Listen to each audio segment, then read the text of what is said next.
Acompáñame a hacer una oración. Señor, te damos muchas gracias. Gracias por este tiempo de adoración, donde reconocemos que tú eres el Señor, tú eres nuestro sustentador y también eres nuestro formador. Gracias, Señor, porque tú sigues formando a Cristo en nuestros corazones y queremos pedirte, Señor, que en esta hora tú sigas hablando a nuestros corazones. Nos ponemos en tus manos, que tu palabra sea entendible y llegue a lo profundo de los corazones. Te lo pedimos, Señor, en el nombre de Jesús. Amén. Gracias, Señor. En esta hora yo quiero compartirles un tema que he titulado Enfrentando la rebelión y la traición en el ministerio. ¿Qué tema me dieron? Marcos capítulo 14, versículo 18, dice así. Como ustedes ya conocen la palabra, yo me voy a ir más fluido, nada más voy a citar los textos. Marcos 14, 18 dice: y cuando se sentaron a la mesa, mientras comían, dijo Jesús: de cierto os digo que uno de vosotros que come conmigo, subrayen eso, que come conmigo, me va a entregar. Pablo dijo que una de las características de la gente de los últimos tiempos es que serían traidores, impetuosos, infatuados, amadores de los deleites más que de Dios, que tendrán apariencia de piedad. 2 Timoteo 3, 4 y 5. Apariencia de piedad, ¿qué significa? Que estarán dentro de nosotros, en medio de nosotros, comerán con nosotros, pero tendrán una fachada exterior, tendrán apariencia de piedad. Y la característica, una de ellas es que serán traidores. La Real Academia Española define la palabra traición como una falta que se comete quebrantando la lealtad y la fidelidad que se debe tener a una persona o a una causa. Sinónimos de traición son felonía, alevosía, ingratitud. Sinónimo de lealtad es rectitud, honradez, honestidad. Por consiguiente, una traición es una felonía, algo alevoso que el traidor hace, algo ingrato que se comete quebrantando la lealtad, quebrantando la rectitud, quebrantando la honradez y la honestidad. Que todo esto se debe tener hacia una persona, sea tu esposa, sea un liderazgo, sea la iglesia, en fin, hacia una persona o a una causa, en el caso de nosotros la causa de Cristo. La rebelión la define como sublevación a una autoridad y también conlleva la idea de incitar a otros para levantarse, faltando a la lealtad y a la fidelidad. Eso es rebelión. Hay muchas acciones repugnantes que los humanos cometemos, pero una de las peores es la rebelión y la traición. Estas dos cosas causan mucho dolor y desilusión en el ministerio. En la historia hay miles de traidores. Por ejemplo, aquí en nuestra historia antigua tenemos a una famosísima indígena conocida como la Malinche. Esta señora traicionó a su pueblo, se alió a Hernán Cortés, se hizo su amante y traicionó al pueblo. Cuando el emperador romano Julio César fue emboscado por los senadores romanos, porque se sublevaron, y mientras lo apuñalaban, él exclamó con horror al mirar a sus agresores y dijo: tú también, hijo mío, Brutus. No sé si ahí venga, no seas bruto. No sé. Había surgido un parricida. Se llamó Marco Junio Brutus, hijo del emperador romano Julio César. Lo traicionó. Pero a nivel mundial el traidor más famoso de la historia es sin duda, ¿quién? Judas. Este hombre traicionó a su maestro. Pero esas traiciones nos demuestran que los rebeldes y los traicioneros generalmente son personas cercanas a los traicionados. La Malinche era mexica. Brutus era el hijo del emperador. Judas era uno de los 12 apóstoles de Jesús. Por consiguiente, los rebeldes y los traicioneros han sido y serán gente muy cercana a nosotros. ¿Les gusta eso? A mí tampoco. Dice Marcos 14:18, que cuando se sentaron a la mesa mientras comían, dijo Jesús: de cierto os digo que uno de vosotros que come conmigo, subraya eso, me va a entregar. Uno cercano. Entonces ellos comenzaron a entristecerse y a decirle uno por uno: ¿seré yo? Y el otro: ¿seré yo? Él respondiendo les dijo: uno de los 12, el que moja conmigo en el plato. O sea, uno bien cercanito ahí. Ahora bien, una traición se da por múltiples razones. Por avaricia, Judas traicionó a Jesús. Por ambición de poder, es que se originan en muchas ocasiones lo que llamamos golpes de púlpito. Alguien que se levanta contra el pastor, la autoridad que Dios estableció en una iglesia. El típico absalonazo, ¿sí? Pero también hay otras razones, como por ejemplo un liderazgo abusivo, ¿sí? Este liderazgo abusivo puede ser real, pero también puede ser imaginario en el rebelde. ¿Por qué imaginario? Porque a veces confunden la disciplina en la iglesia con autoritarismo y se rebelan. La rebelión y la traición más común en nuestros días, subrayen, es por la supuesta defensa de la sana doctrina. Ahora, aquí viene una pregunta.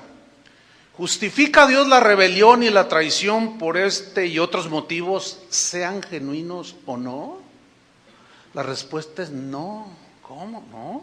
Vamos a verlo. Jesús dijo de su traición: a la verdad el Hijo del Hombre va, según está escrito de él.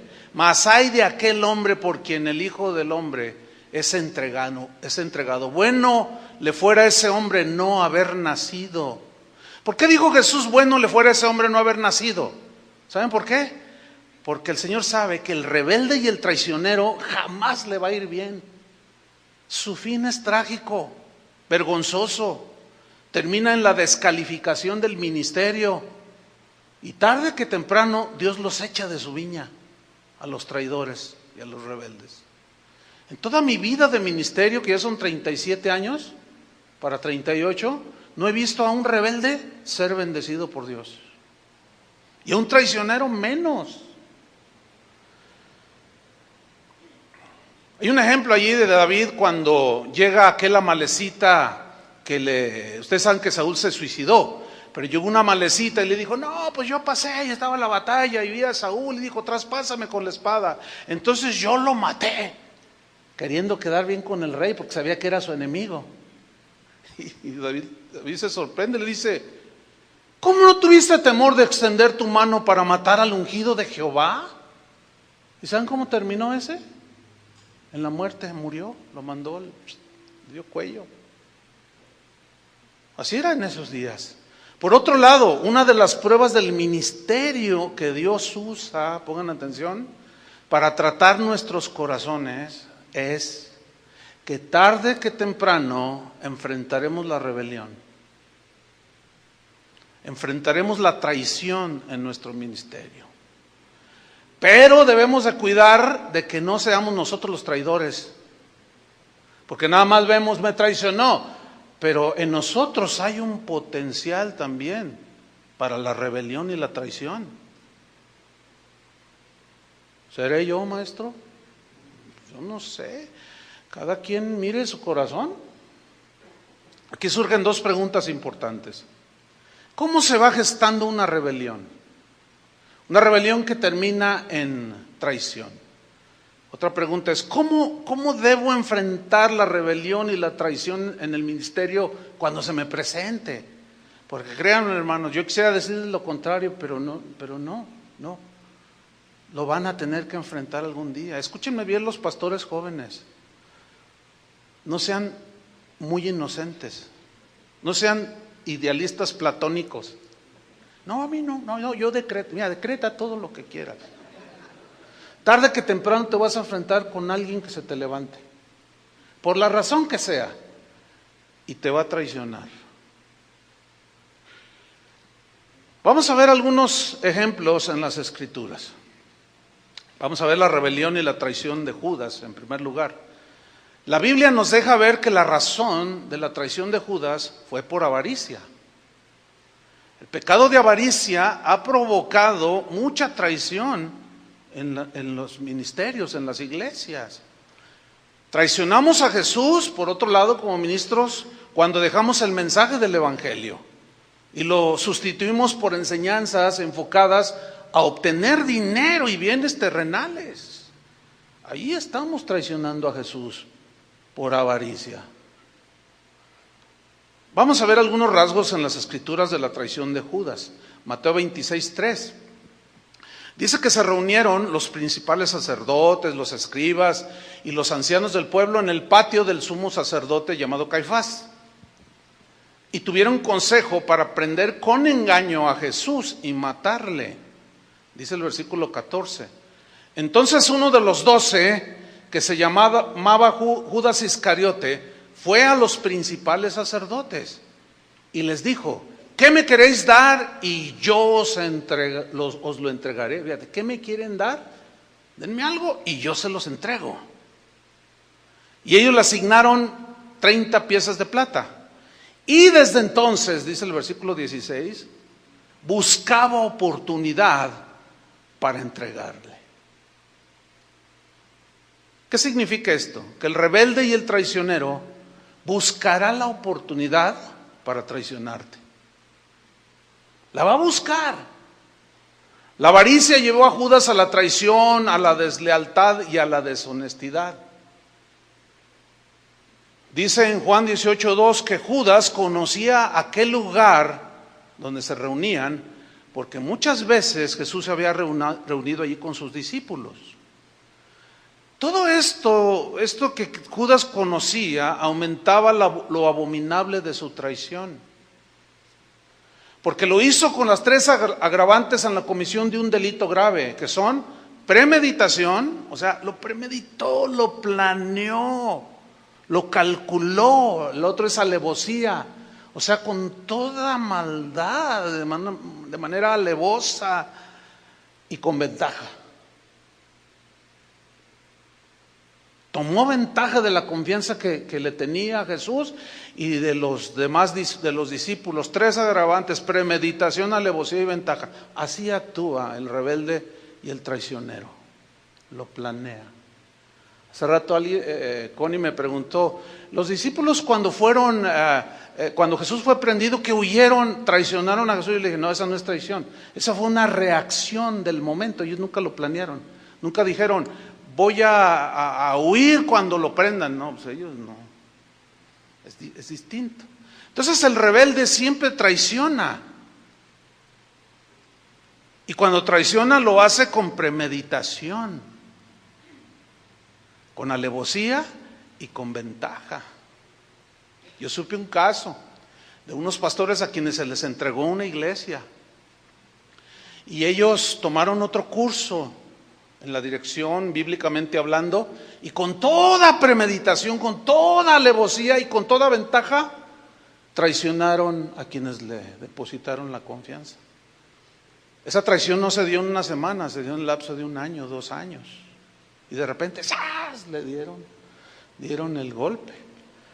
Juan 18:3 dice que Judas, pues, tomando una compañía de soldados y alguaciles de los principales sacerdotes y de los fariseos, fue allí con linternas y antorchas y con armas. Y Jesús les pregunta, ¿a quién buscáis? A Jesús Nazareno. Jesús les dijo, yo soy. Y estaba también con ellos Judas, el que le entregaba. Se pasó al bando de los que odiaban a Jesús. ¿Qué significa? Que un traidor, como el caso de Judas, que se alía a los enemigos de Jesús, se hace igual a ellos también. No solo es un traidor, sino aborrecedor del mismo Jesús. Ahora, vamos a meditar un poco en esto. En primer lugar, en la traición de Judas. En primer lugar, miren, por más de 3 años, Judas disfrutó de la presencia de Jesús. Estuvo con él.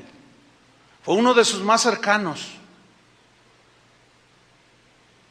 Número 2, él escuchó las enseñanzas de Jesús, él vio sus milagros, y cuando se le depositó confianza, y los fueron enviados de 2 en 2, sanad leprosos, levantad muertos, orad por los enfermos, él fielmente lo hizo. Predicó y hasta sanó enfermos. Pero allí seguía gestándose un traidor, porque nunca sacó la semilla que tenía en su corazón. Además, Jesús le había confiado el cofre de las ofrendas, y lo había puesto de tesorero.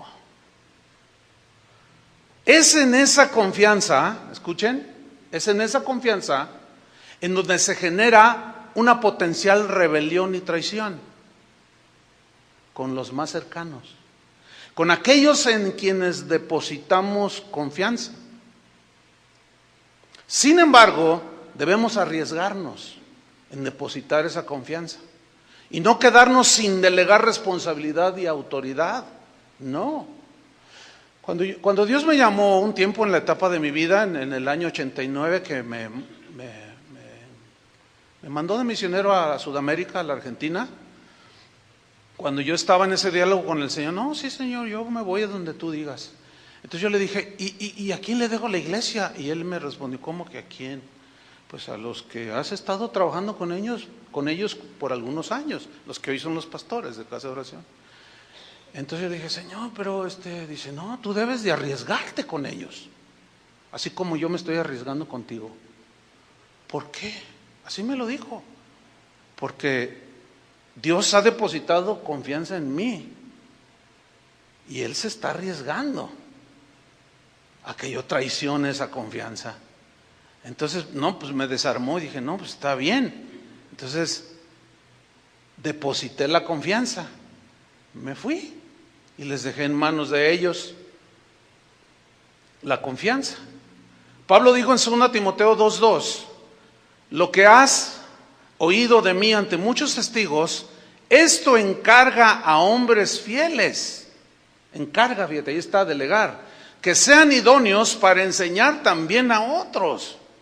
Ahora, al principio de la delegación a alguien donde tú delegas autoridad de confianza espiritual, al principio puede parecer que todo marcha bien, ¿sí?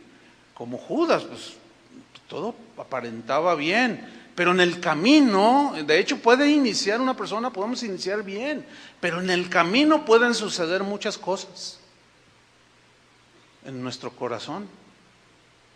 Una mala semilla en el corazón crece, que se deja crecer y conduce a la rebelión y a la traición. Es potencial, ahí está en el corazón. Entonces tarde o temprano vamos a enfrentar la rebelión y la traición en aquellos en quien depositamos nuestra confianza. Sin embargo, escuchen, debemos delegar autoridad, porque así dice la Biblia, y confiar en los demás, entendiendo que está latente el potencial, la posibilidad de la rebelión y la traición. Porque miren, si nosotros no delegamos autoridad y nosotros hacemos todo y no confiamos en nadie, quizá nosotros mismos estamos propiciando una peor rebelión y traición. Por consiguiente, es mejor arriesgar que no arriesgar, porque arriesgando está la posibilidad de traición, pero también está la posibilidad de que se produzcan buenos resultados en los delegados, ¿sí? Entonces es mejor arriesgar y lograr algo que no arriesgar y no lograr nada. Es mejor arriesgar y hacer la voluntad de Dios, de preparar obreros, enviarlos, porque sin duda que también surgirán muy buenos ministros, fieles, leales. Volviendo al ejemplo, cuando yo me fui a Argentina, de entre todos los que estaban, yo dejé a uno que la mayoría de ustedes no lo conoce, lo dejé, digamos, dejé a todos encargados, pero a uno le dije, pero tú vas a ser el responsable. Y en mi ausencia, ese delegado, algo le pasó en su corazón y empezó a hostigar a todos los pastores, a Memo, a Chuy García, a Carlos mi hermano, a Toño Ortiz, a todos los quería echar para quedarse con lo que es casa de oración. Pero Dios descubrió su corazón. Ciertamente uno, pues no se logró, pero los demás aquí siguen. Hombres fieles, hombres sencillos, hombres con un corazón bien dispuesto, el cual yo doy gracias a Dios por ellos. Pero me arriesgué y hubo traición. ¿Cómo enfrentar la traición? Ya contestaremos esa respuesta. Aquí en este lugar hay algunos entre ustedes los cuales nos arriesgamos de manera directa en delegarles autoridad. Nos arriesgamos. A veces cuando hablamos, que estamos viendo cómo levantamos otra iglesia, o que ya se está levantando, dice, oye, yo siento en mi corazón fulano de tal, y no falta quien de nosotros diga, no, pero es que le falta mucho. ¿Y a ti cuánto te faltaba? No, pero, no, es que, a ver, el consenso, no, pues sí, hay que arriesgarnos. Bueno, la mayoría de las veces han surgido muy buenos ministros, y aquí hay de ellos, en quienes depositamos confianza. ¿Ah? Hay otros que no, confiamos en ellos y cometieron traición, fueron desleales y deshonestos. Tenemos algunos casos en los que les delegamos autoridad y la traicionaron, la confianza y la traicionaron con el pretexto de haber conocido la verdad. En todo caso, yo reflexiono, lo que deberían de haber hecho es, ok, me delegaste autoridad, me entregaste una iglesia, ya encontré la verdad, me voy, pero aquí está la iglesia. Pero no lo hicieron así. La pregunta es, ¿cómo enfrentó Jesús la traición? Pues es interesante, ¿no? Porque a fin de cuentas, tarde o temprano va a llegar, hermanos. Pero ¿cómo la vamos a enfrentar? Con perdón y misericordia, esa es la respuesta. ¿Se acuerdan de Jesús en la cruz? Perdónalos porque no saben lo que hacen. Ellos creen que están haciendo bien. Porque, es que ya no estoy de acuerdo en esta doctrina. No, algo pasó y se justifican su rebelión. La justifican de alguna manera. Pero escuchen esto. Una traición fue lo que desencadenó que Jesús fuese llevado a la cruz, ¿no es cierto? Una traición desencadenó. Y en ese Cristo de esa cruz, nosotros encontramos nuestro perdón y salvación. ¿Le dan gracias a Jesús? Pero aquí viene una pregunta muy osada, que suena, no sé cómo les va a sonar, pero ¿deberíamos de darle gracias a Judas por haber traicionado a Jesús? Pues de ninguna manera, eso suena aberrante. ¿Verdad que suena aberrante? Entonces, pregunto yo, ¿por qué avalar a alguien que con razón o sin razón ha cometido traición? Porque si avalamos a un traicionero, debemos de avalar entonces la traición de Judas. Eso suena aberrante. Es como cuando Pablo dijo, cuando abundó el pecado, sobreabundó la gracia. Entonces los romanos reaccionaron y dijeron, o sea, mientras más hay pecado, mientras más pecado, más gracia. La respuesta es sí. y se fueron al libertinaje. Entonces, esa era una pregunta como la que yo hice. Entonces, ¿debemos de darle gracias a Judas por la traición? Pues no. Y dice Pablo, a ver, no se me equivoque, no se me desvíen.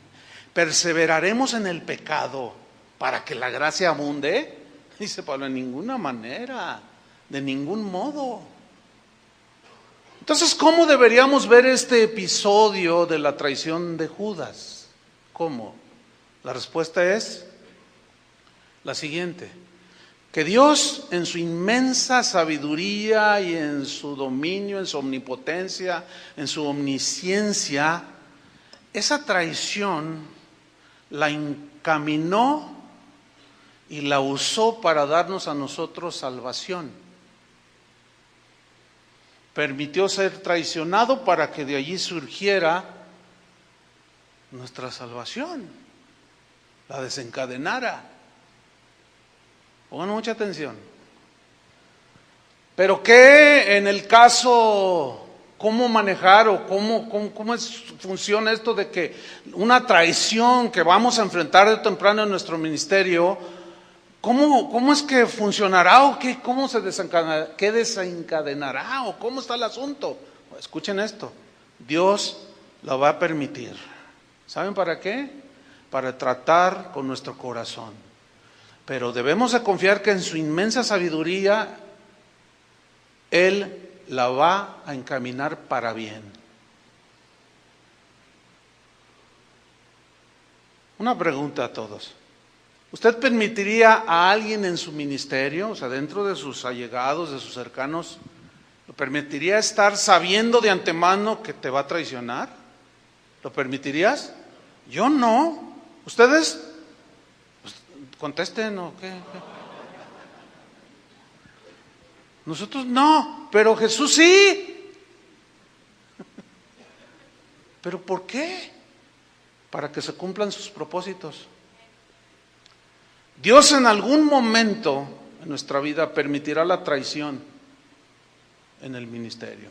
¿Para qué? Escuchen, para tratar con nuestro corazón y a la vez para destruir el potencial traidor que todos tenemos dentro, por medio de la humillación y el dolor del conflicto. Él sí puede encaminar las cosas para bien. Nosotros no tenemos ese poder. Pero debemos hacer iglesia, debemos administrar la iglesia con los principios que están ahí. La Biblia dice que tenemos que delegar a otros. Judas efectivamente fue culpable de su traición. ¿Por qué? Porque él decidió traicionar a su Señor y lo hizo con premeditación, con alevosía y con ventaja. Pero su fin fue la muerte trágica. Ese es el fin de todo traidor. Vamos a ver otra historia donde están involucrados un rey y un futuro rey. Ya saben a quién me refiero, ¿no? Bueno, uno se llamaba Saúl y un joven en ese entonces, pastorcillo llamado David, a quien Dios en su omnisciencia sabía cómo se iban a desarrollar muchas cosas, sabía lo que quería con David, sabía lo que pasaría con Saúl, pero ese pastorcito sencillo, Dios lo usaría, pero antes tenía que tratar con su corazón. Ambos eran muy distintos, eran de un corazón muy distinto. La respuesta en el conflicto que hubo entre los dos fue muy distinta. Uno respondió en forma negativa, agresiva, prepotente, vengativa, y el otro dio una respuesta conforme al corazón de Dios. Y aquí ya se abre un parteaguas. Dentro del ministerio van a ser los que, vamos a llamarlo así, serán como del linaje de Saúl y otros del linaje de David. Pues ¿de cuál vas a ser tú? ¿Sabes cómo te vas a dar cuenta de qué linaje eres? Por las respuestas que des y cómo las des en los conflictos del ministerio. Así se va a saber lo que hay en el corazón. Vamos a ver pues cómo Dios trabaja con nuestros corazones y por qué permite la rebelión, la traición en el ministerio. Vamos a hacer un poco de historia en Israel. Acuérdense que Israel exige un rey como todas las naciones. Dios le dice a Samuel, me han rechazado a mí. ¿Por qué? Primera de Samuel 8:4. Dice, porque los ancianos de Israel, dice, se juntaron para ver a Samuel y le dijeron, constitúyenos ahora un rey que nos juzgue como tienen todas las naciones. Pero no agradó a Samuel estas palabras que dijeron, danos un rey que nos juzgue. Y Samuel oró a Jehová y dijo Jehová a Samuel, oye la voz del pueblo en todo lo que te digan. Fíjense cómo Dios permitiendo algo que va en contra de su voluntad. Dice, porque no te han desechado a ti, sino a mí me han desechado para que no reine yo sobre ellos. ¿Saben? Escuchen esto, hermanos, lo peor que nos puede pasar es que Dios nos dé aquello que insistimos que nos conceda cuando no es su voluntad. Lo peor que les puede pasar, nos puede pasar. Entonces Dios permitió que Saúl reinara en Israel, pero no es su voluntad, pero lo permitió. Como diciendo, no me quieren a mí, quieren que los gobierne un hombre, eso quieren, eso les daré. Dios le dice a Samuel posteriormente, en los siguientes versículos, que le diga al pueblo todo lo que ese rey haría con ellos, una vez establecido en el reinado. Le dijo, mira, diles, los va a oprimir, va a tomar sus tierras, va a tomar sus hijos, etcétera, etcétera, etcétera. Saúl, entonces, Dios le dice a Samuel que lo unja como rey de Israel. ¿Pero era su voluntad que fuera rey? No, pero lo permitió. Un día, dice la historia bíblica, un gigante desafía a Israel. Saúl ya había ganado un montón de batallas, era valiente, dice que era el más grandote y sobrepasaba de los hombros para arriba. Además estaba guapo, dice. Un día un gigante desafía a Israel, todos corrían huyendo en todas direcciones. Y Saúl fue el primero que corrió. Y de pronto aparece un pastor, un jovencito que con una piedra y una honda le había dado duro a unos que querían comerse las ovejitas. Y enfrenta a Goliat, y conocemos la historia, lo vence. Y las doncellas de Israel toman panderos y empiezan a cantar. Saúl mató a sus 1000 y David a sus 10,000. Y Saúl reacciona. Escuchen. 1 Samuel 18:8.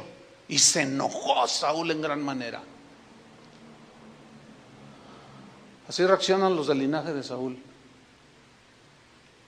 No pueden ver los triunfos y las bendiciones en otros porque tienen celos y envidia. Y se enojó Saúl en gran manera y le desagradó este dicho. Y dijo, a David dieron 10,000 y a mí 1,000. No le falta más que el reino. O sea, en su inseguridad empezó a decir, me va a quitar el reino. Y desde aquel día, dice el versículo 9, Saúl no miró con buenos ojos a David. Siempre habrá alguien que no te mire con buenos ojos. Siempre. Le vas a caer de la patada. No te va a querer. ¿Por qué? Hay muchas razones. Esta reacción de Saúl puso al descubierto el verdadero corazón de Saúl. Aquí hay un principio. Los reconocimientos a otros y no a nosotros ponen a prueba nuestro verdadero carácter y nos habla de qué linaje somos. ¿Sí? Si tú andas buscando aplauso, fama, reconocimiento y no lo obtienes, quieres que los demás lo hagan contigo, pero no lo hacen por alguna razón. ¿No será Dios tratando con tu corazón? Y luego ves que ese reconocimiento se lo dan a otro. Ahí tu corazón, nuestro corazón está siendo probado. Dice la Biblia que Saúl vivía atormentado por un espíritu malo, lo cual evidenciaba su estado espiritual. estaba bien, se le iba la onda. Y David fue llevado ante Saúl para tocar el arpa. Era un diestro compositor de alabanzas. Y mientras tocaba, dice 1 Samuel 18:11, dice que había una lanza cercana a donde estaba Saúl. Y mientras David tocaba, dice este texto, arrojó Saúl la lanza diciendo: enclavaré a David a la pared. Pero David, dice el texto, lo evadió. Subrayen esa palabra, lo evadió. La lanza la evadió 2 veces. Pues sí, hay muchos Saúles que tiran lanzas, que desean clavarnos en la pared. ¿A quiénes? A todos aquellos que ellos no miran con buenos ojos. Por lo que tú quieras, por celos, por envidia, por lo que tú quieras. Pero te quieren clavarte o te van a querer clavar en la pared. No 1 vez, 2 veces. Tarde o temprano aparecerá en tu vida un Saúl, un viejo celoso, un tipo celoso, envidioso, soberbio, sábelo todo, que te va a traicionar. Y va a querer clavarte en la pared. ¿Y qué vas a hacer? ¿Qué vas a hacer? ¿Esquivar la lanza, pero luego tomarla y lanzársela tú también? No, claro que no. Esquivar la lanza de los Saúles traicioneros es lo que hacen aquellos que son conforme al corazón de Dios. Pero jamás regresarla, porque te harías igual que él. Dios permite pues que los Saúles tiren lanzas para tratar con tu corazón, con nuestro corazón. Pero a los Davides no se les permite, mis queridos hermanos, tirar lanzas y clavar a nadie. A nosotros nada más se nos permite y se nos pide y se nos exige esquivarlas. Nada más. De ahí en adelante Saúl inicia una encarnizada persecución contra David. No, y no había internet, si no, imagínense, hubiera sido peor el ataque del traicionero Saúl. No, olvídense, no, detrás de una computadora es bien fácil tirar, ya no lanzas, misiles, que te quieren volar en pedacitos, pero no contestes. No respondas o te harás o evidenciará que eres del linaje de Saúl. David empezó a huir por las montañas, viviendo en cuevas, comiendo raíces, comiendo lo que podía.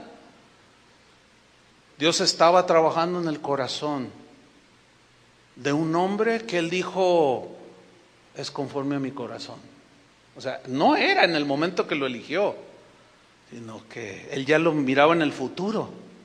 Él iba a tratar con él. ¿Lo hizo un hombre perfecto? No, pero lo hizo de un corazón recto, que es diferente. Cuando David se fue delante de Saúl, huyendo por la encarnizada persecución que tenía contra él, se fue solo. ¿Cómo se fue? Solo. No armó una rebelión. No trató de convencer a nadie de que Saúl debía de ser quitado del reino. Salió solo, se fue totalmente solo. No arrastró a nadie con él. Era su propia prueba. Mira, si algún día tú huyes de tu Saúl, vete solo. Vete solo. No levantes una sedición, una rebelión, vete solo. No arrastres contigo en tu rebelión a otros. Cada quien tiene su trato personal con Dios. Déjalos y tú vete solo. Pero David seguía preguntándose, ¿por qué me persigue Saúl? Era un desconcierto, era terrible lo que estaba viviendo este futuro rey. Él ignoraba que Dios estaba tratando en su corazón. Él se decía, yo no le he hecho nada.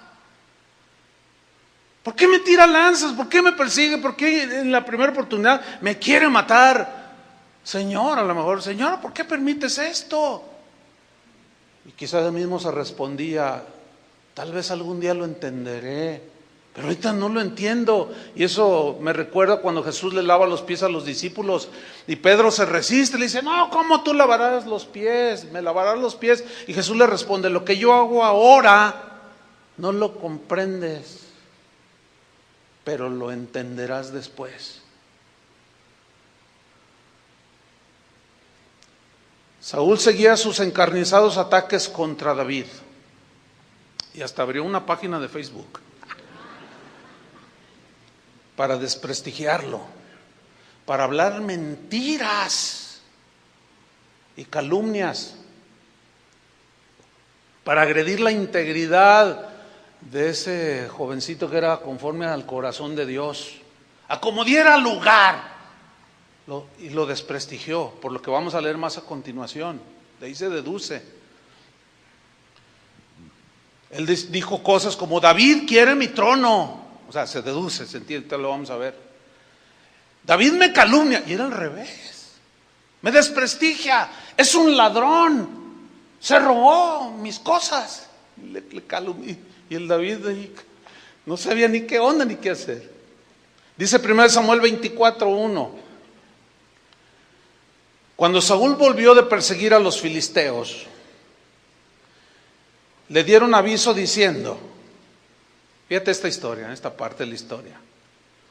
Le dieron aviso diciendo, he aquí David está en el desierto de Engadi. Y tomando Saúl 3,000 hombres, fíjate, 3,000 hombres, escogidos de todo Israel, se fue en busca de David y de sus hombres. ¿No te parece exagerado? 3,000 hombres. Por las cumbres de los peñascos de las cabras monteses, y cuando llegó a un redil de ovejas en el camino, donde había una cueva, fíjense esto, entró Saúl en ella para cubrir sus pies. Esta frase es un eufemismo que significa que él tenía ganas de ir al baño. Y se metió a la cueva a hacer del baño. Y dice y David y sus hombres estaban sentados en los rincones de la cueva. Fíjate, lo andaba siguiendo y no sabía ni dónde andaba, lo tenía allí. Y así vuelve Dios locos a los locos. Entonces dice el versículo 4, fíjate lo que sucede. Entonces los hombres de David le dijeron, he aquí el día que te dijo Jehová. Eso lo inventaron, Dios nunca había dicho eso. Dice, he aquí que entrego a tu enemigo en tu mano y harás con él como te pareciere. ¿Qué sugiere esto? Sugiere que siempre habrá algunos que también están contigo, que tienen corazón de Saúl,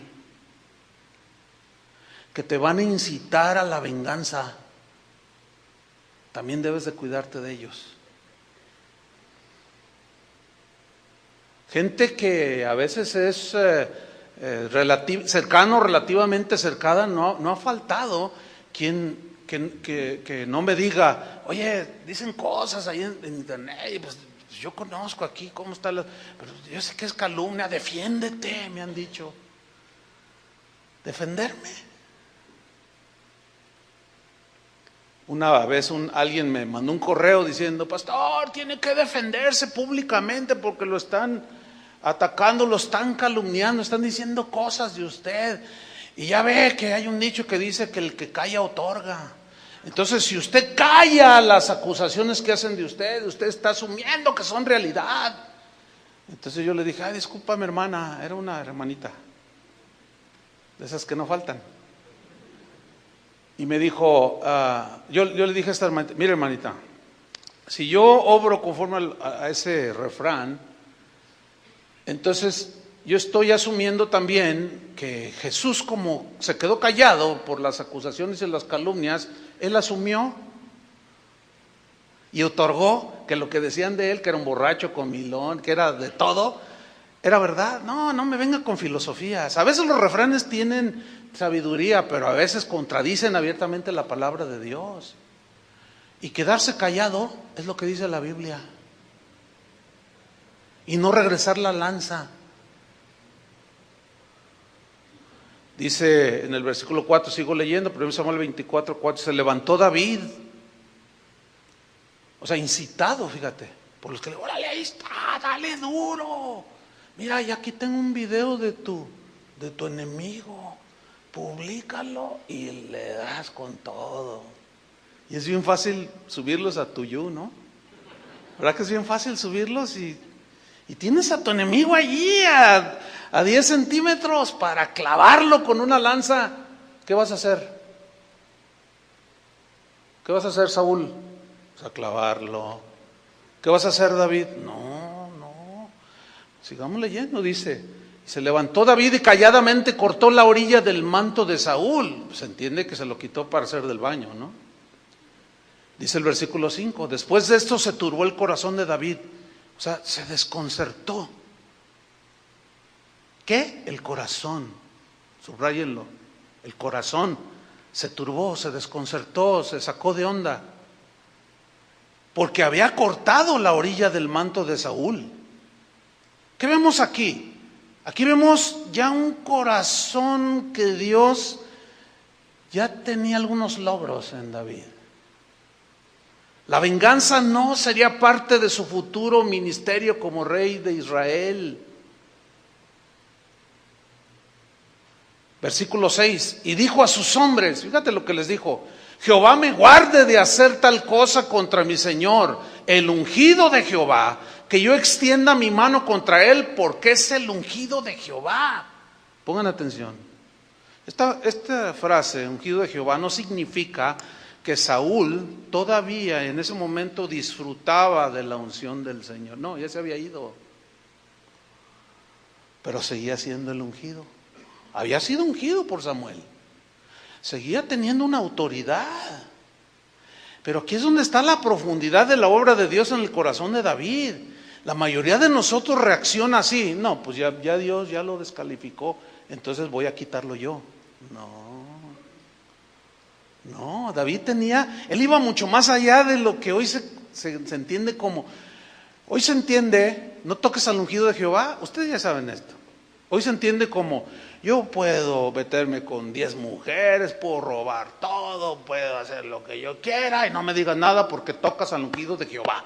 Eso no significa en la Biblia eso. Ustedes saben eso, no tengo que explicarlo. Pero los pillos lo agarran para tener fuero espiritual.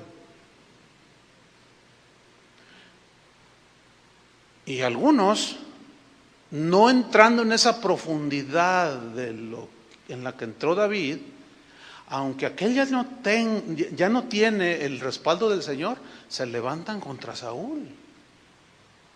Y sin embargo David fue más allá, su corazón estaba siendo transformado bien tremendo, porque pues esta frase pues no significa que Saúl todavía tenía el apoyo de Dios, solo estaba demostrando que el corazón de David ya estaba avanzado en la transformación que Dios estaba haciendo.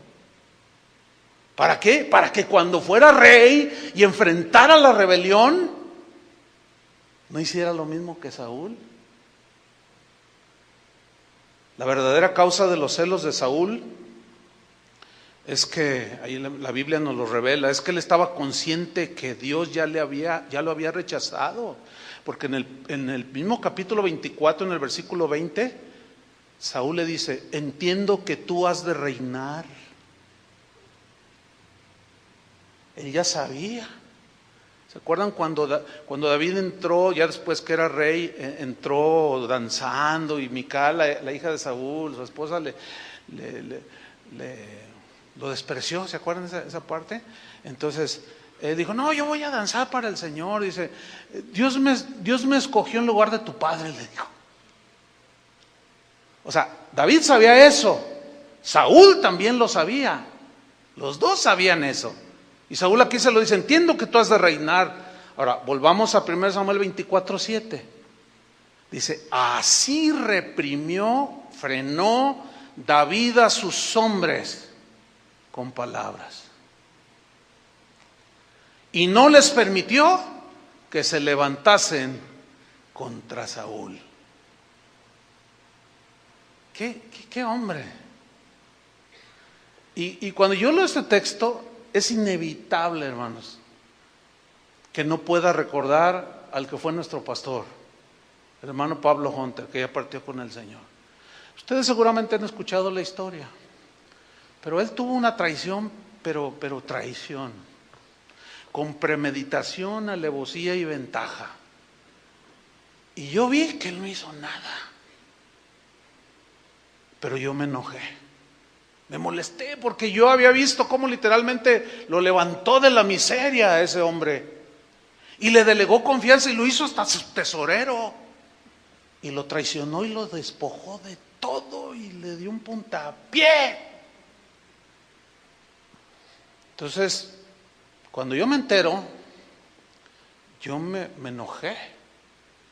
Yo le dije a 2, 3 de los pastores: tú y tú, mañana vamos allá donde vive este traidor y voy a hablar con él. Pero uno de ellos dijo: no, piensa bien lo que vas a hacer. Y alguno de ellos, no sé quién, hizo lo correcto, fue y le dijo al hermano Pablo. No, que llega el hermano Pablo. Yo estaba en mi oficina que está acá atrás, y que llega, siempre tocaba, y esa vez entró sin pedir permiso. Abrió la puerta y usaba un bastón, y yo vi su rostro. Era como de bronce, bruñido, así que brillaba, pero así, no, de verdad que es. Y yo estaba sentado y lo vi así. Entonces golpea, no violentamente, pues sí golpeó mi escritorio, hizo así, ¡pam! Te prohíbo, me dice, te prohíbo que vayas y hables con este pastor. No lo hagas. Es más, te digo algo, si hoy mismo yo sé que ese pastor, que sí me traicionó y me hizo todas las cosas que tú sabes, pero si yo sé que el día de hoy o mañana ese pastor no tiene que comer, yo le llevo, yo voy y le doy. Me desarmó todo. Ahora, no faltó quien le dijo: hermano, usted tiene autoridad, pues dele un saulazo. Pero él siempre se resistió. Y le puedo contar 25 casos. Fue un hombre conforme al corazón de David, y siempre rechazó la reacción de Saúl, siempre. Entonces David, dice el versículo 7, reprimió a sus hombres con palabras y no les permitió que se levantasen contra Saúl. Uy, qué hombre, ¿no? Y Saúl, saliendo de la cueva, siguió su camino, ni cuenta se dio. Versículo 8 dice: también David se levantó después y saliendo de la cueva dio voces detrás de Saúl, ya cuando lo vio a distancia, diciendo: mi señor, el rey, le gritó. Y cuando Saúl miró hacia atrás, David inclinó su rostro e hizo reverencia. Y dijo David a Saúl: ¿por qué oyes? Pongan atención, ¿por qué oyes las palabras de los que dicen: mira que David procura tu mal? ¿Ven cómo se hablaba de él? Iban y le decían a Saúl: no, David te quiere matar, David te quiere esto, David esto. Y él se la creía. Y David le dice: ¿por qué oyes las palabras de los que te dicen: mira lo que David procura tu mal? Aquí vemos que había gente cercana a Saúl que le hablaba mal de David. Lo mismo va a suceder con nosotros. Va a haber gente que venga y nos diga de otros. Pero no te la creas a la primera, investiga. No te dejes llevar por el comentario sin probar lo que se dice. Dice el versículo 10: he aquí han visto hoy tus ojos cómo Jehová te ha puesto hoy en mis manos en la cueva, y me dijeron que te matase, pero te perdoné. Oh, tú dices: wow, qué tremendo, qué corazón. ¿O no? Es que este es el corazón conforme al corazón de Dios, el corazón que perdona. Porque dije, reflexioné, pensé, dice el versículo 10, no extenderé mi mano contra mi Señor, porque es el ungido de Jehová. Y mira, Padre mío, mira la orilla de tu manto en mi mano, porque yo corté la orilla de tu manto y no te maté, le dice. Conoce pues, entiende, y ve que no hay mal ni traición en mi mano. ni he pecado contra ti, sin embargo tú andas a casa de mi vida para quitármela. Hermanos, si queremos ser conforme al corazón de Dios, no debe de haber mal ni traición en nuestras manos. Deja que Saúl sea Saúl, tú sé un David. Amén. Tú sé un David. Jesús le dijo a Pedro cuando lo prendieron: Pedro, guarda la espada. ¿Acaso no puedo orar a mi Padre y Él me enviaría legiones de ángeles? Judas siempre será Judas. ¿Te vas a poner tú por tú con el traicionero, con el rebelde? No lo hagas. Deja que sea Dios el que trate con él y va a tratar. Versículo 12. Juzgue Jehová entre tú y yo. Miren, aquí está. Juzgue Jehová entre tú y yo, Saúl. Y véngueme de ti Jehová, pero mi mano no será contra ti. Y el mismo David dice, como dice el proverbio de los antiguos, y cita un proverbio antiguo: de los impíos saldrá la impiedad. En otras palabras, como decir, yo no soy un hombre impío, yo tengo temor de Dios, así que mi mano no será contra ti. Los Saúles son vengativos y traicioneros. Los Davides no se vengan de aquellos que los persiguen. Nunca. ¿Qué estaba sucediendo allí? Dios estaba ganando cada día terreno en el corazón de ese joven David. Pero le sigue diciendo en el versículo 15: Jehová pues será juez. ¿Quién va a ser el juez? Dios. Y Él juzgará a Saúl entre tú y yo. Él vea y sostente mi causa, y Él me defienda de tu mano. ¿Quién va a ser nuestro defensor? Dios. Y aconteció que cuando David acabó de decir estas palabras a Saúl, Saúl dijo, miren a Saúl, ¿no es esta la voz tuya, hijo mío David? Y alzó Saúl su voz y lloró. Ay, mira qué tremendo. No, los Saúles son unos actorazos. Lloran, saben llorar en el púlpito. Ay, mira lo que haría. Cuando él era el malvado. Y aquí está llorando. Y dijo a David, al menos dijo una verdad: más justo eres tú que yo, que me has pagado con bien, habiéndote yo pagado con mal. Fíjate, entre todo, él dice una verdad. Yo lo que veo aquí es que David se adelantó al tiempo de Jesús, que en unas enseñanzas dijo: si tu enemigo te da en una mejilla, ¿qué? Ponle la otra. Pero los Saúles entienden diferente. Ellos entienden algo así como: si tu enemigo te da en una mejilla, tú ponle en la otra. Pero te voy a decir algo, sí, pues suena así medio jocoso y da risa, pero te voy a decir una cosa. Cuando tú enfrentes esto y levantas tu mano y tú mismo das con la otra, o le tiras la lanza o le regresas la lanza, te haces igual a él.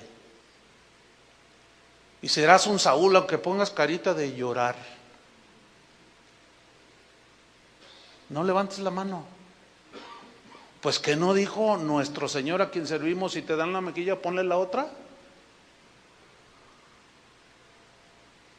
Bueno, eso es parte del ministerio. Ahora, ¿ustedes creen que David no sufría? Pues no es fácil, hermano. No es fácil que gente cercana a ti diga cosas de ti bien feas. Y de alguna manera, ya ven que dice, todo lo que dices en secreto, las sabes, lo dispersas, y todo se sabrá. Y yo me entero.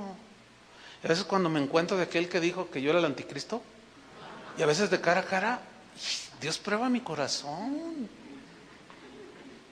Porque teniendo la autoridad para darle un puntapié, no lo hago. Estoy a punto, muchas veces. Pero me detengo y me acuerdo y reflexiono y digo, no, mejor dáselo tú, Señor.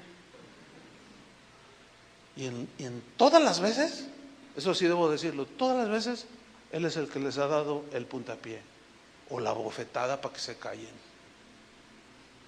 Porque sea como sea, puede ser un ungido, alguien que Dios llamó y le depositó confianza. Que la traicione y que sea malandrín y que sea prepotente, desobligado, y ese es problema de él. Mi problema es respetar la autoridad que Dios le delegó, pero nunca levantar la mano y le lanza y clavarlo. Aunque ellos sí le agarran la lanza y te descuidas y les das y al rato ya como el de la película así.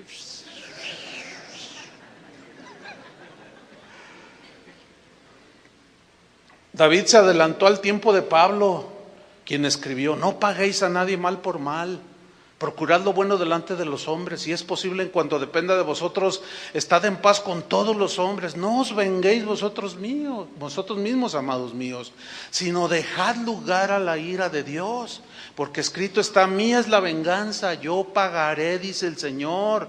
Así que si tu enemigo tuviere hambre, dale de comer, si tuviere sed, dale de beber, pues haciendo esto, ascuas de fuego amontonará sobre su cabeza. No seas vencido de lo malo, sino vence con el bien el mal. Para llegar a hacer eso, tiene que haber un trato de Dios en tu corazón. No se puede de otra manera. Y ahora, si reflexiones, yo ahorita, actualmente, le estoy dando de comer a uno que es mi enemigo. Pero no podría haberlo hecho si Dios no hubiera tratado conmigo allá en aquellos años mozos. No hubiera podido. ¿Cómo? Cuando Dios empezó a tratar con mi vida, como tratará con la tuya. Seguimos 1 Samuel 24:18. Tú has mostrado hoy que has hecho conmigo bien, le dice Saúl, pues no me has dado muerte, habiéndome entregado Jehová en tu mano. Porque ¿quién hallará a su enemigo? Fíjate lo que dice Saúl. ¿Quién hallará a su enemigo? O lo tendrá de pechito, como decimos acá, ¿no? ¿Y lo dejaréis sano y salvo? ¿Quién? Solo los Davides. Solo ellos.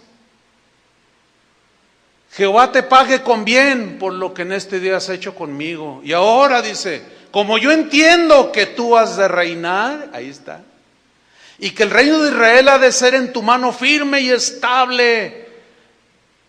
Le dice, júrame pues ahora por Jehová que no destruirás mi descendencia después de mí. Si no lo destruyó a él, ¿usted cree que iba a destruir su descendencia? O sea, le estaba demostrando lo máximo del corazón conforme al corazón de Dios.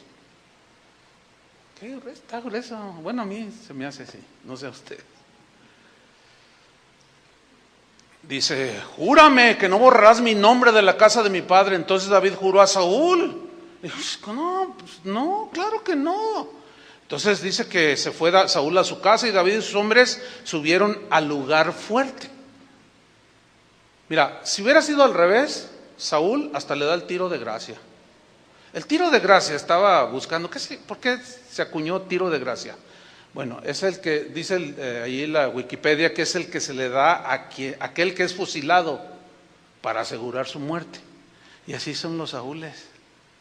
O sea, no solo te traicionan como los sicarios, que les dan y todavía se acercan y el tiro de gracia, se aseguran que estés muerto. Pero los Davides no. Ahora, ¿cómo enfrentó David la traición, la crítica, la calumnia en su vida? Pues la respuesta ya es más obvia, ¿no? Jamás se defendió. Jamás regresó la lanza y puso en las manos de su Señor toda la causa. Nunca se vengó. Sin embargo, fíjense, hubo un episodio en la vida de David, en su vida, en que estuvo a punto de reaccionar como Saúl. ¿Cuándo? Cuando fue a Nabal, quien le ayudó, le negó ayuda, y mientras huía, David le pidió ayuda a Nabal, esposo de Abigail. Entonces, no recibe la ayuda y toma 400 hombres. Fíjate cómo hizo lo mismo que Saúl, estaba reaccionando igual. 400 para uno. Y tomó 400 de sus hombres que ya lo seguían en ese momento, y fue y dijo David: no dejaré con vida ni un varón. Órale, reaccionó. Ahí entre la mitad de que él llegaba al reinado y que Saúl lo perseguía, se le presenta la oportunidad de ser como Saúl, pero una mujer llamada Abigail, la esposa de este hombre, sale a su encuentro, dice la Escritura, y lo hace reaccionar de que no se vengara. Y David reacciona y le dice, David a Abigail, 1 Samuel 25:32, le dice: bendita seas de Jehová, sea Jehová Dios de Israel, que te envió para que hoy me encontrases. Bendito sea tu razonamiento, mujer, y bendita tú, que me has estorbado hoy para ir a derramar sangre y a vengarme por mi propia mano. O sea, tuvo una reacción, tuvo la oportunidad de ser como Saúl, igualito. Dios seguía tratando con su futuro rey. Dios seguía formando el corazón de un rey conforme a su corazón.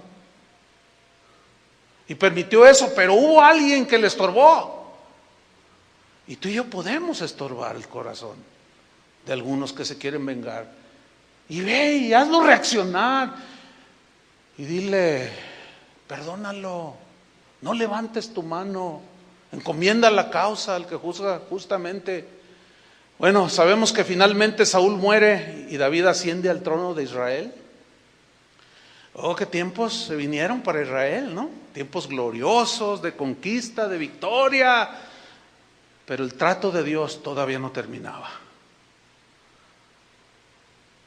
Dios seguía preparando a este hombre para que fuera rey, pero para que no fuera como un Saúl. ¿Qué sucede? Siendo rey un día, Absalón, su hijo, se rebela contra él y le roba el corazón de la congregación, de aquellos que nunca están conformes, de aquellos insatisfechos que todo critican. Siempre los va a ver en la congregación. Y es fácil robarles el corazón por los Absalones. Son presa fáciles de los rebeldes que traicionan. Oh, si yo fuera rey de Israel, haría las cosas como se deben, decía. Oh, ¿quién me eligiera? Oh, ¿cómo fuera yo? Y así robaba el corazón. Oh, si yo fuera el pastor de aquí, defendería la sana doctrina. Oh, si yo fuera el pastor, tendríamos un avivamiento. Hoy todo es muerte. Oh, si yo fuera el pastor, los trataría mucho mejor que usted, que él los trata a usted. ¿Han oído eso? Los Saúles haciendo su chamba. Absalón se rebela contra David, quiere usurpar el trono. David enfrenta ahora la rebelión y la traición de alguien muy cercano a él, su propio hijo. Qué duro, ¿no? David tenía y se le presenta la oportunidad de reaccionar como todo un Saúl en el trono ya. David tenía esa autoridad para ejecutar al traidor. Eso es pena de muerte. Y actualmente sigue siendo pena de muerte para el traidor a la patria. Pero ¿qué hizo David? Hermanos, no hizo nada, absolutamente nada. ¿Qué vas a hacer tú? Ya veremos, dijo el ciego. ¿Cómo reaccionó David siendo el rey, ante la agresión y la traición de su hijo? Se va a escondidas, se fue a escondidas. Segunda de Samuel 15:14, David dijo: levántense, vámonos, huyamos, dice, porque no podremos escapar de delante de Absalón.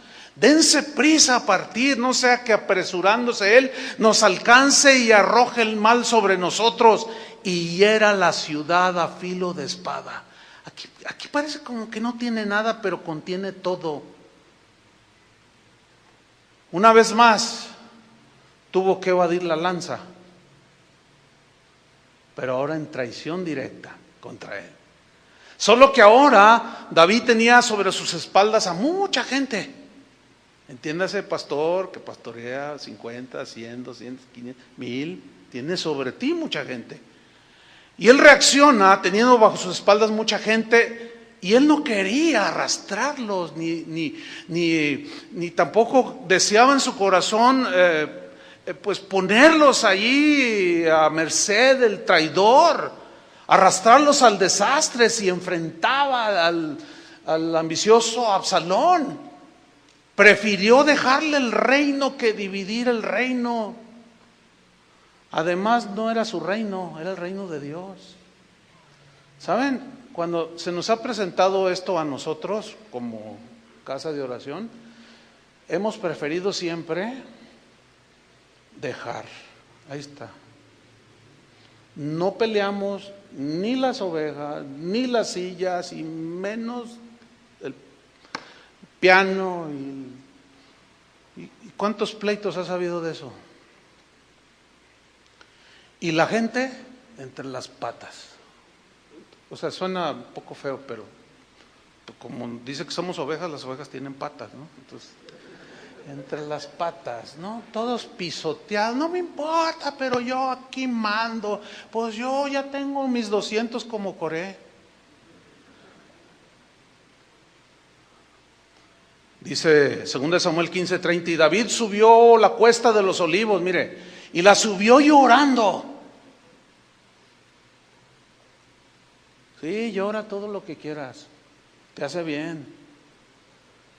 Llevando la cabeza cubierta y los pies descalzos, también todo el pueblo que tenía consigo cubrió cada uno su cabeza e iban llorando mientras subían. Y dieron aviso a David diciendo, Ahitofel, y a todos cercano a él van y le dicen, Ahitofel está entre los que conspiraron con Absalón contra ti. Entonces dijo David, ¿qué hizo David? Él tenía soldados, él tenía todavía la autoridad, el poder, pero no quiso pelear para que los inocentes no fueran asesinados.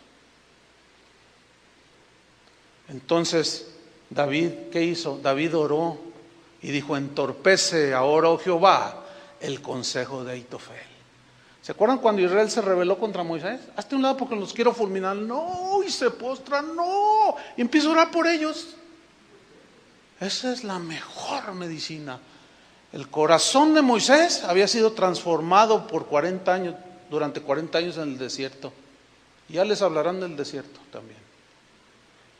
El corazón de David, no.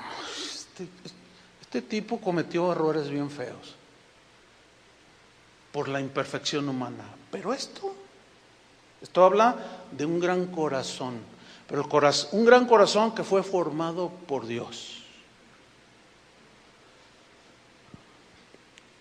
¿Qué hizo David entonces? Se fue a un monte. ¿Saben a qué se fue al monte? A adorar a Dios. Los traicioneros matan, los Davides adoran a Dios ante la rebelión y la traición. Y ahí no quedó la cosa, los ataques arreciaron.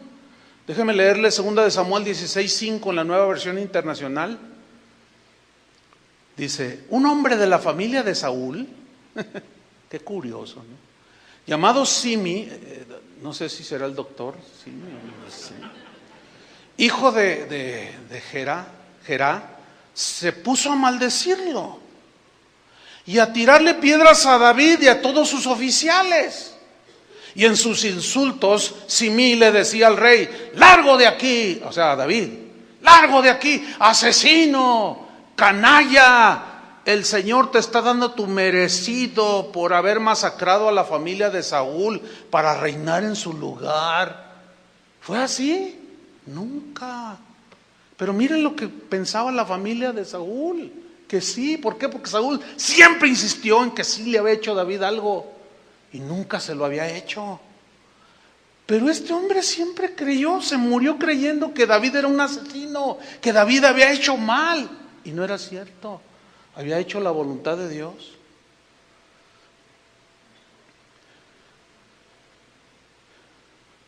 Dice en el versículo 8, el Señor te está dando tu merecido por haber masacrado a la familia de Saúl para reinar en su lugar. Por eso el Señor le ha entregado el reino a tu hijo Absalón. Has caído en desgracia porque eres un asesino. ¡Wow!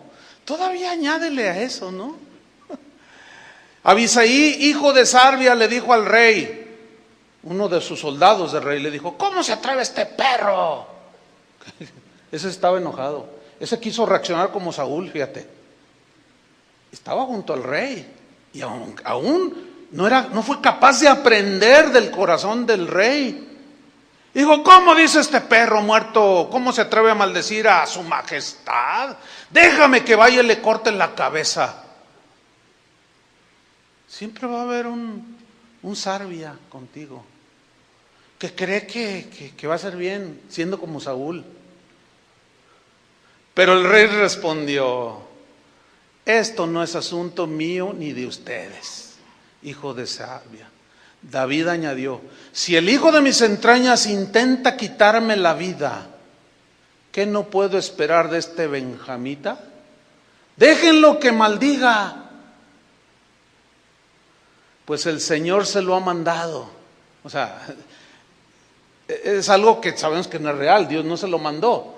Pero así era un dicho que tenían, como diciendo, bueno, eso es, como diciendo David, eso es lo que él cree, que yo soy un asesino, que soy un canalla. Pero pues Dios sabe que yo no lo soy. A pesar de las ofensas que eran justificadas, David y sus seguidores soportaron finalmente el abuso sin dejarse arrastrar para responder. Eso nos habla que mantener la compostura frente a la crítica injustificada, pues sí, es una experiencia difícil, yo lo sé. Y emocionalmente, hermanos, es desgastante. No podemos evitar las calumnias, pero sí podemos ignorarlas. Finalmente, hermanos, Absalón muere como mueren los rebeldes, los traidores. Joab, un general de David, casi como su mano derecha del ejército. Qué tremendo, vivió con él, pero nunca pudo ver la obra de Dios en el corazón de su rey. Nunca pudo ver que Dios había tratado con el corazón de David, y estaba cerquita con él, con David. Este Joab tenía un corazón como el de Saúl. Y fue con David y le dijo, oye, tu hijo, tú, no le hagas nada. Es más, mira, procuren no hacerle nada, les dijo. Pero dice la Biblia que Joab, en un momento, él esperaba el momento de la venganza. Y era inevitable la batalla. Hubo una batalla entre los que seguían a David con los que Absalón había levantado.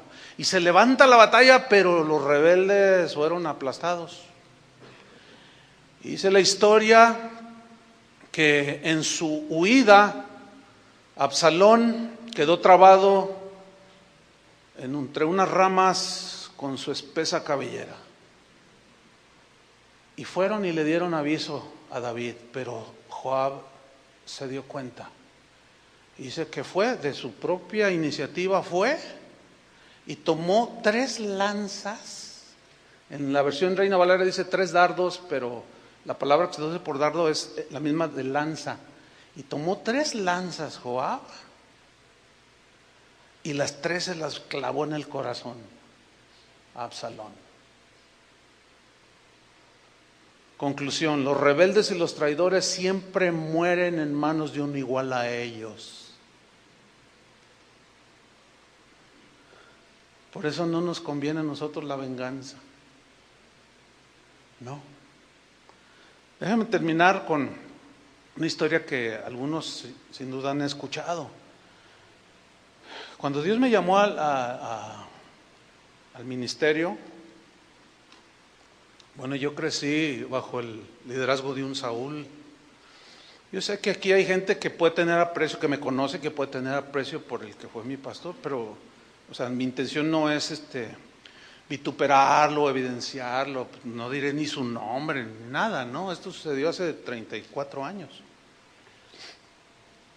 o más, pero fue un liderazgo muy tipo Saúl, muchas cosas feas. Pero cuando Dios nos llamó a mi esposa y a mí para iniciar lo que hoy es Casa de Oración, Él prometió apoyo y oraron por nosotros, fue público esto.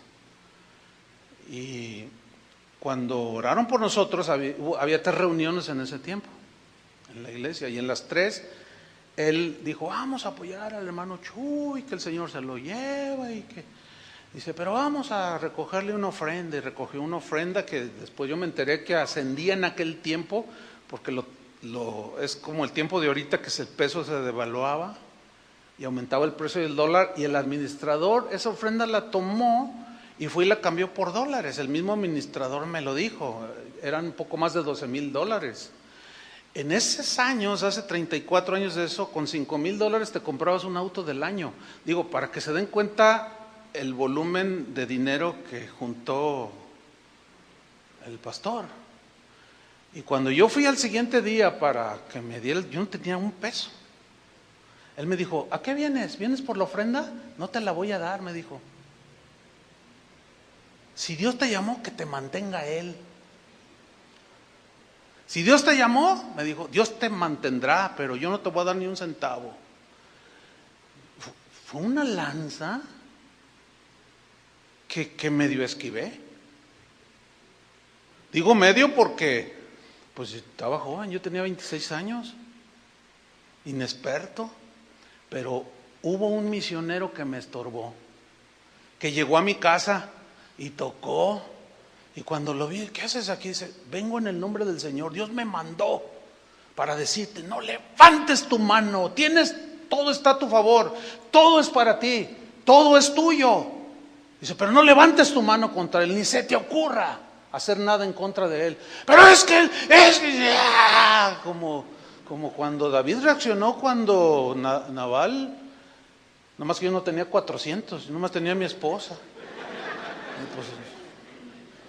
Entonces, no, él insistió, ahí ni nos movimos, ahí ni siquiera lo pasé, porque ahí mismo me exhortó. Me dijo: no levantes tu mano, no hagas nada, porque no es de los hombres de Dios levantar la mano. Pero es un traidor, me traicionó. Y tú estabas ahí. Sí, yo soy testigo, pero no lo hagas, Chuy. Este es el mensaje que Dios me dijo que te dije. Y se fue el misionero y me dejó en una así como...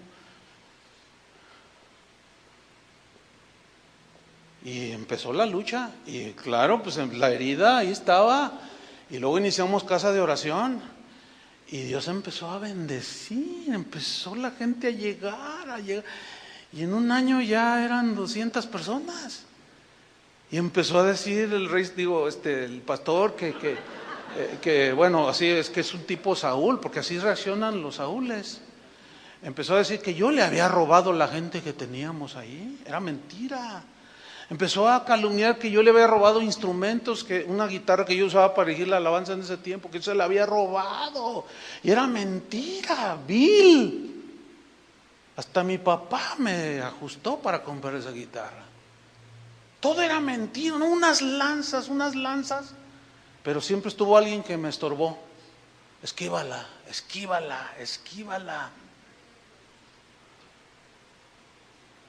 Esa fue el episodio en mi vida que me marcó.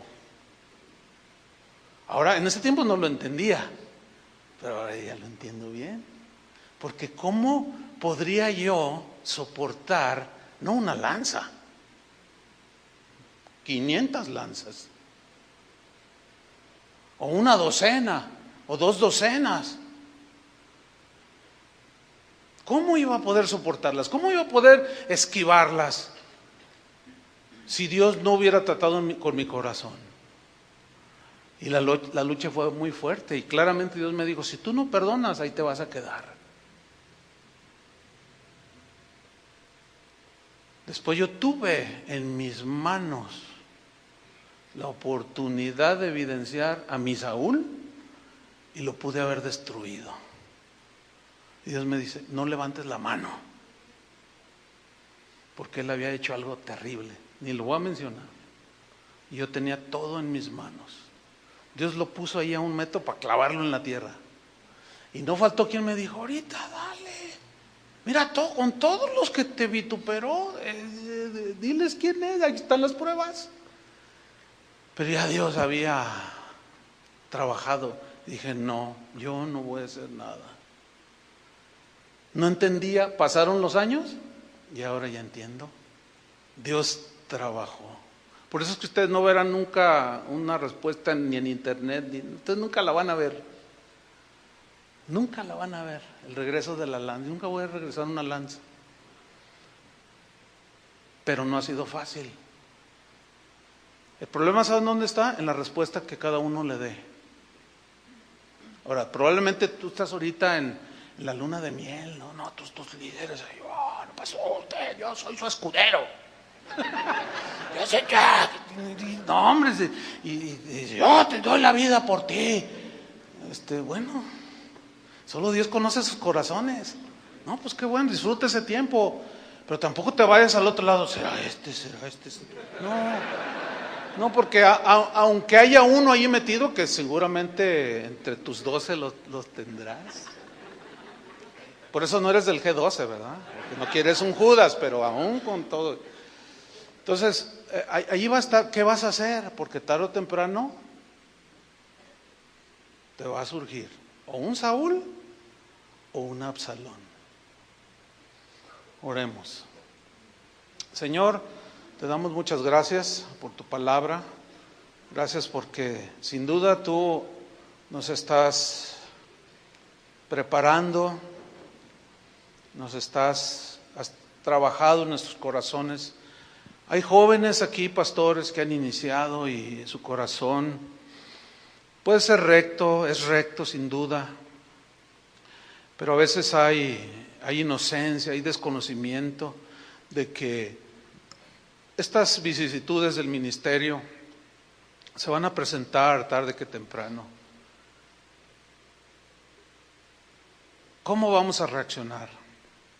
Padre, oramos para que en tu misericordia, en tu gracia, en tu favor, no nos permita, Señor, reaccionar como Saúles, buscando la menor oportunidad, y ahora más con los medios de comunicación tan globalizados, que en un clic, en un segundo, todo el mundo puede escuchar el ataque, la calumnia, el desprestigio,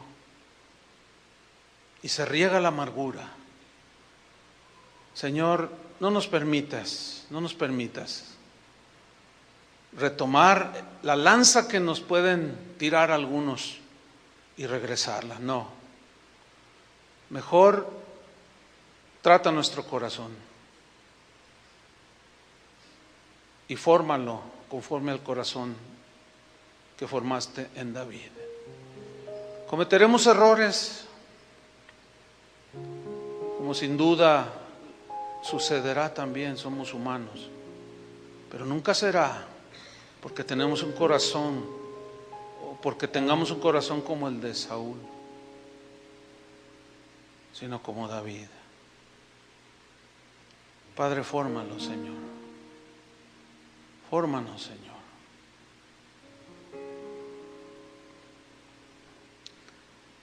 Es probable que algunos de ustedes se estén enfrentando ya actualmente o estén a la mitad, no sé, otros están en una lucha o quizás siendo Davides han reaccionado como Saúles.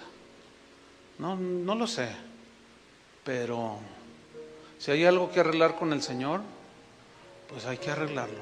Amén.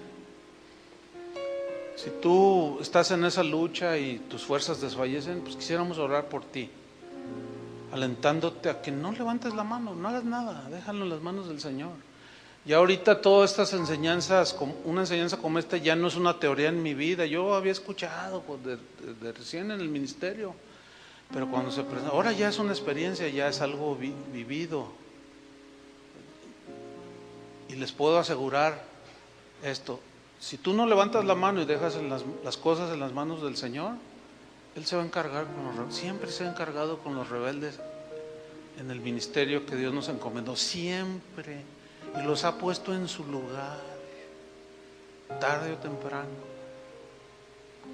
Pues si algunos reconocen que necesitan una oración, podemos fortalecer sus manos orando por ustedes. Solo pónganse de pie ahí en su lugar si están en esa lucha. Los demás que abran sus ojos, miran a su alrededor. Hay algunos de pie, vamos a orar por ellos, ¿sí? Levanten sus manos por los que necesitan oración, porque se pueden confundir. Ok, ahí están unos, pónganse de pie algunos ahí alrededor y oren por ellos. Oren por ellos. Pero sí les animamos a que no levanten su mano, déjenlos.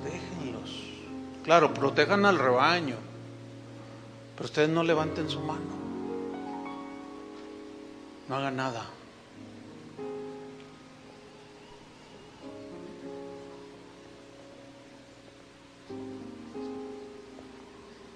Gracias, Señor. Ayúdanos, Señor. Ayúdanos en esta formación. Ayúdanos. Que tu gracia nos sostenga, Padre. Te lo pedimos en el nombre de Jesús. Gracias, Señor. Gracias, Señor.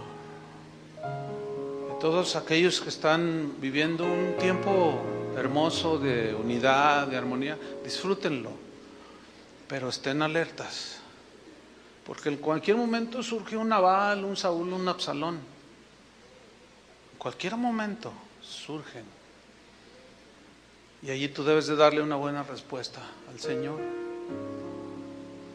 Pónganse de pie todos, por favor.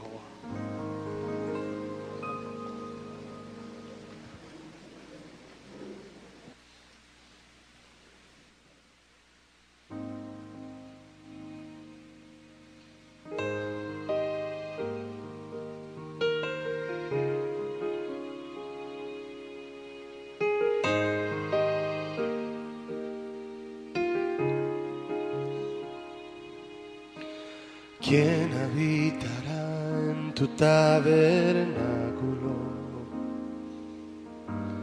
y en tu lugar santo morará? ¿Quién habitará en tu tabernáculo y en tu lugar santo morará? ¿Quién subirá al monte de Jehová?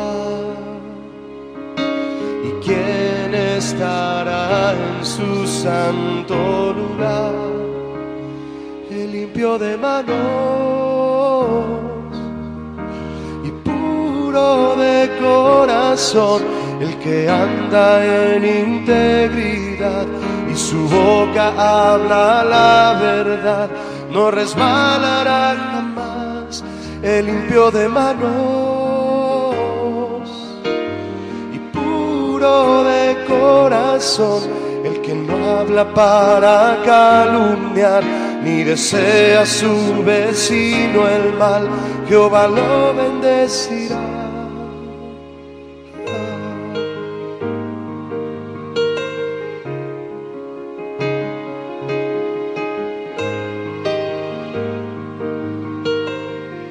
Cantemos una vez más.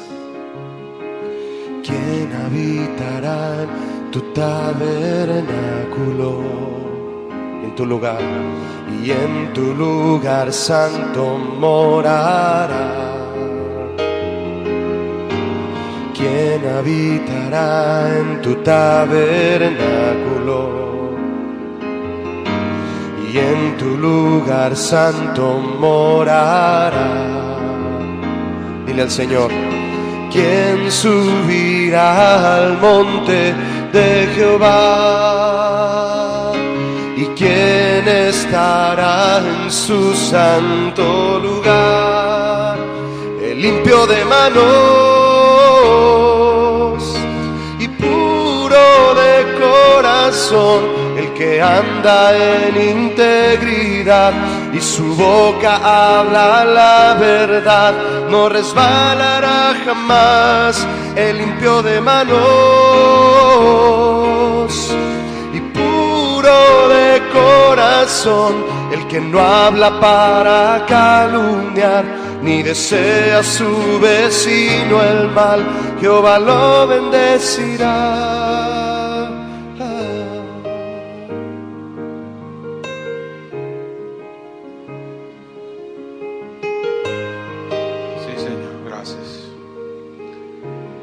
Limpia nuestras manos y nuestro corazón, Señor, en el nombre de Jesús. Amén. Al mirar a sus agresores y dijo: tú también, hijo mío, Brutus. No sé si ahí venga, no seas bruto. No sé. Había surgido un parricida. Se llamó Marco Junio Brutus, hijo del emperador romano Julio César. Lo traicionó. Pero a nivel mundial el traidor más famoso de la historia es sin duda ¿quién? Judas. Este hombre traicionó a su maestro. Pero estas traiciones nos demuestran que los rebeldes y los traicioneros generalmente son personas cercanas a los traicionados. La Malinche era mexica. Brutus era el hijo del emperador. Judas era uno de los 12 apóstoles de Jesús. Por consiguiente, los rebeldes y los traicioneros han sido y serán gente muy cercana a nosotros. ¿Les gusta eso? A mí tampoco. Dice Marcos 14:18, que cuando se sentaron a la mesa mientras comían, dijo Jesús: de cierto os digo que uno de vosotros que come conmigo, subraya eso, me va a entregar. Uno cercano. Entonces ellos comenzaron a entristecerse y a decirle uno por uno: ¿seré yo? Y el otro: ¿seré yo? Él respondiendo les dijo: uno de los 12, el que moja conmigo en el plato. O sea, uno bien cercanito ahí. Ahora bien, una traición se da por múltiples razones. Por avaricia, Judas traicionó a Jesús. Por ambición de poder, es que se originan en muchas ocasiones lo que llamamos golpes de púlpito. Alguien que se levanta contra el pastor, la autoridad que Dios estableció en una iglesia. El típico absalonazo, ¿sí? Pero también hay otro. Acompáñame a hacer una oración. Señor, te damos muchas gracias. Gracias por este tiempo de adoración, donde reconocemos que tú eres el Señor, tú eres nuestro sustentador y también eres nuestro formador. Gracias, Señor, porque tú sigues formando a Cristo en nuestros corazones y queremos pedirte, Señor, que en esta hora tú sigas hablando a nuestros corazones. Nos ponemos en tus manos, que tu palabra sea entendible y llegue a lo profundo de los corazones. Te lo pedimos, Señor, en el nombre de Jesús. Amén. Gracias, Señor. En esta hora yo quiero compartirles un tema que he titulado Enfrentando la rebelión y la traición en el ministerio. ¿Qué tema me dieron? Marcos capítulo 14, versículo 18, dice así. Como ustedes ya conocen la palabra, yo me voy a ir más fluido, nada más voy a citar los textos. Marcos 14, 18 dice: y cuando se sentaron a la mesa, mientras comían, dijo Jesús: de cierto os digo que uno de vosotros que come conmigo, subrayen eso, que come conmigo, me va a entregar. Pablo dijo que una de las características de la gente de los últimos tiempos es que serían traidores. impetuosos, infatuados, amadores de los deleites más que de Dios, que tendrán apariencia de piedad. 2 Timoteo 3, 4 y 5. Apariencia de piedad, ¿qué significa? Que estarán dentro de nosotros, en medio de nosotros, comerán con nosotros, pero tendrán una fachada exterior. En la muerte murió, lo mandó, dio cuello. Así era en esos días. Por otro lado, una de las pruebas del ministerio que Dios usa, pongan atención, para tratar nuestros corazones es que tarde que temprano enfrentaremos la rebelión. Enfrentaremos la traición en nuestro ministerio. Pero debemos de cuidar de que no seamos nosotros los traidores. Porque nada más vemos, me traicionó. Pero en nosotros hay un potencial también para la rebelión y la traición. ¿Seré yo, maestro? Yo no sé. Cada quien mire su corazón. Aquí surgen dos preguntas importantes. ¿Cómo se va gestando una rebelión? Una rebelión que termina en traición. Otra pregunta es, ¿cómo debo enfrentar la rebelión y la traición en el ministerio cuando se me presente? Porque créanme, hermanos, yo quisiera decirles lo contrario, pero no. Lo van a tener que enfrentar algún día. Escúchenme bien los pastores jóvenes. No sean muy inocentes. No sean idealistas platónicos. No, a mí no, yo decreto. Mira, decreta todo lo que quieras. Tarde que temprano te vas a enfrentar con alguien que se te levante, por la razón que sea, y te va a traicionar. Vamos a ver algunos ejemplos en las Escrituras. Vamos a ver la rebelión y la traición de Judas en primer lugar. La Biblia nos deja ver que la razón de la traición de Judas fue por avaricia. El pecado de avaricia ha provocado mucha traición en los ministerios, en las iglesias. Traicionamos a Jesús, por otro lado, como ministros, cuando dejamos el mensaje del Evangelio y lo sustituimos por enseñanzas enfocadas a obtener dinero y bienes terrenales. Ahí estamos traicionando a Jesús. Tendrán apariencia de piedad. Y la característica, una de ellas es que serán traidores. La Real Academia Española define la palabra traición como una falta que se comete quebrantando la lealtad y la fidelidad que se debe tener a una persona o a una causa. Sinónimos de traición son felonía, alevosía, ingratitud. Sinónimo de lealtad es rectitud, honradez, honestidad. Por consiguiente, una traición es una felonía, algo alevoso que el traidor hace, algo ingrato que se comete quebrantando la lealtad, quebrantando la rectitud, quebrantando la honradez y la honestidad. Que todo esto se debe tener hacia una persona, sea tu esposa, sea un liderazgo, sea la iglesia, en fin, hacia una persona o a una causa, en el caso de nosotros la causa de Cristo. La rebelión la define como sublevación a una autoridad y también conlleva la idea de incitar a otros para levantarse, faltando a la lealtad y a la fidelidad. Eso es rebelión. Hay muchas acciones repugnantes que los humanos cometemos, pero una de las peores es la rebelión y la traición. Estas dos cosas causan mucho dolor y desilusión en el ministerio. En la historia hay miles de traidores. Por ejemplo, aquí en nuestra historia antigua tenemos a una famosísima indígena conocida como la Malinche. Esta señora traicionó a su pueblo, se alió a Hernán Cortés, se hizo su amante y traicionó al pueblo. Cuando el emperador romano Julio César fue emboscado por los senadores romanos, porque se sublevaron, y mientras lo apuñalaban, él exclamó con horror.